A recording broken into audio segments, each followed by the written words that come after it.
2026 சட்டமன்ற தேர்தலில் தமிழக மக்கள் மிக தெளிவாக ஒரு தீர்ப்பை வழங்கியுள்ளனர். ஆச்சி மசாலா எந்த சமையலும் ருசி தேடும் ரகசியம் 20 ரூபாய். தமிழக வெற்றி கழகம் 107 இடங்களில் வெற்றி பெற்று இந்த அவையில் மிகப்பெரிய கட்சியாக உருவெடுத்துள்ளது. மக்கள் மாண்புமிகு முதலமைச்சர் திரு ஜோசப் விஜய் அவர்களின் தலைமையை ஏற்றுக்கொண்டுள்ளனர். ஆனால் பெரும்பான்மைக்கு 10 உறுப்பினர்கள் குறைவாக இருந்தது. அந்த நேரத்தில் ஒரு கேள்வி எழுந்தது. மக்கள் வழங்கிய ஆணை மதிக்கப்பட வேண்டுமா, அல்லது பின்னாலிருந்து சில சக்திகள், அரசியல் சக்திகள் மூலம் தமிழகத்தின் முடிவை மாற்ற முயற்சிக்க வேண்டுமா? அந்த சூழலில்தான் காங்கிரஸ் கட்சியின் 5 உறுப்பினர்களும், மார்க்சிஸ்ட் கம்யூனிஸ்ட் கட்சி, இந்திய கம்யூனிஸ்ட் கட்சி, இந்திய யூனியன் முஸ்லீம் லீக், விடுதலை சிறுத்தைகள் கட்சி ஆகியவற்றின் தலா 2 உறுப்பினர்களும் ஆதரவு அளித்து மதசார்பற்ற கூட்டணி பெரும்பான்மையை கடந்தது. முக்கியமாக மாண்புமிகு முதலமைச்சர் திரு சி ஜோசப் விஜய் அவர்கள் ஆதரவு கோரியது இந்த 5 மதசார்ப கட்சிகளிடம்தான் என்பதை இந்த அவையின் கவனத்திற்கு கொண்டு வர விரும்புகிறேன். இந்த ஆதரவு அரசியல் லாபத்திற்கான ஆதரவு அல்ல. இது ஜனநாயகத்தை பாதுகாக்கும் ஆதரவு.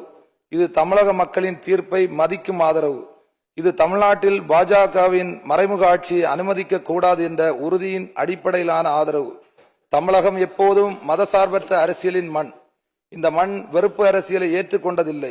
மதத்தின் பெயரில் மக்களை பிரிக்கும் அரசியலை ஏற்றுக்கொண்டதில்லை. மொழி ஆதிக்கத்தையும் ஒரே கலாச்சார அரசியலையும் தமிழக மக்கள் தொடர்ந்து நிராகரித்துள்ளனர். இந்த தேர்தலிலும் அதே மக்கள் மீண்டும் நிரூபித்துள்ளனர். பெரிய கனவுகளுடன் தமிழகத்தில் காலூன்ற முயன்ற பாஜக இன்று ஒற்றை உறுப்பினராக மட்டுமே இந்த அவையில் உள்ளது. அதுவே தமிழக மக்களின் தீர்ப்பு. மக்களின் தீர்ப்பே மகேசன் தீர்ப்பு.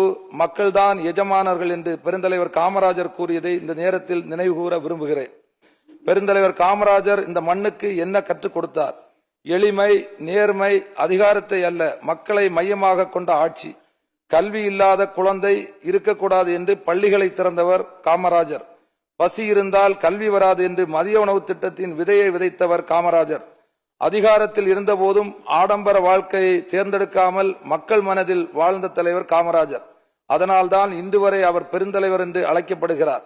இன்று இந்திய அரசியலில் மிகப்பெரிய சவால் என்னவென்றால் வெறுப்பு அரசியல். மதத்தின் பெயரால் மக்களை பிரிப்பது, மொழியின் பெயரால் மக்களை பிரிப்பது, சமூகங்களுக்குள் பகையை உருவாக்குவது, இவை இந்தியாவின் ஆன்மாவுக்கு எதிரானவை.